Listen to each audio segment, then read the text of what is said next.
He said, let's talk to political reporter at Reaction, Bill Bowkett, who joins us in the studio. Hi there. Morning. It's interesting that, I keep saying it's interesting, but it was, that he sort of is still sitting on the fence about COVID restrictions. Yeah, I think that's definitely the case, because I think what we're seeing at the moment is that coronavirus cases are spiking at the moment. We're seeing a growing number of people also going, being hospitalised as well. Although it's important to state that ICUs are still very much low. I think it's only 400 people so far been hospitalised, which is far beyond the 5,000 that we saw at the worst wave of lockdown.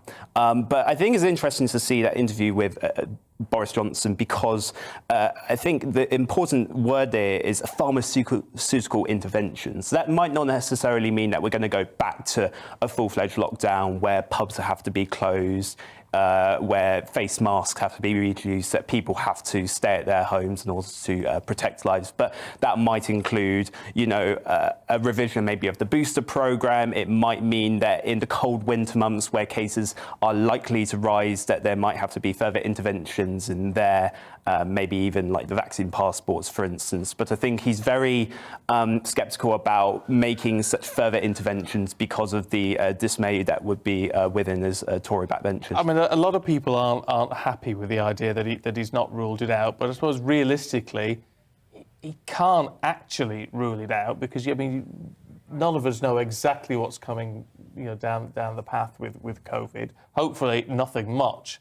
But just rule it out now would be like trying to use a crystal ball, wouldn't it? No, I think he's wise there to say that he can't rule out any possible lockdown in the future. We don't know what's going to happen in the future, and that's the thing with variants, is that they evolve, they mutate, and they could be more deadly than the last one. And that's the trouble with being a politician, is you're always asked those upfront questions. Yes. And you can't rule it out. And the minute you say you can't rule it out, it suddenly becomes a headline saying it's likely to happen. Yes, and also he's got different interests, because he's got the interests of his own MPs. If you remember back in December, when they voted for Omicron restrictions, over 100 Tory MPs voted against the government. But then he's also got his scientific advisors, he's got SAGE, but he also has had the interests of the economy in that as well, and having to recover, especially now in light of the cost of living crisis, the war in Ukraine, and so on and so forth.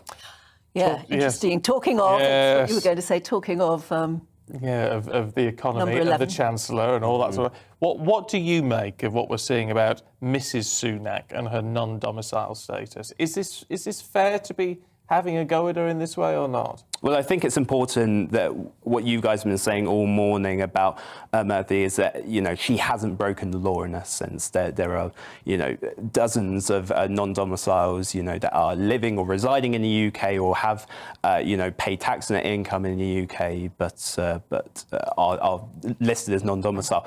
But I think, as is also mentioned when you did your paper review, is that I think voters would see this, they'd feel quite salty about this, especially with living standards at the moment, especially someone that, has £11.6 million and it made £11.6 million in dividends, also has a multi-million pound stake in her father's company in India, Emphasis. So especially it's worse for a Chancellor right now whose popularity has tanked. It dropped 24 points in the latest YouGov poll. So for the Sunak to be held questions over this, especially a Conservative Party who not just, now, but for many years has been criticised over non-doms in light of the Panama Papers back in the early 2010s.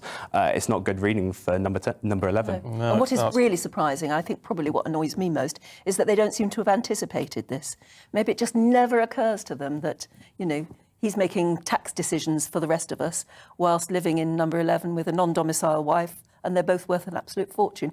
They didn't think that might annoys me. Yeah, absolutely the case.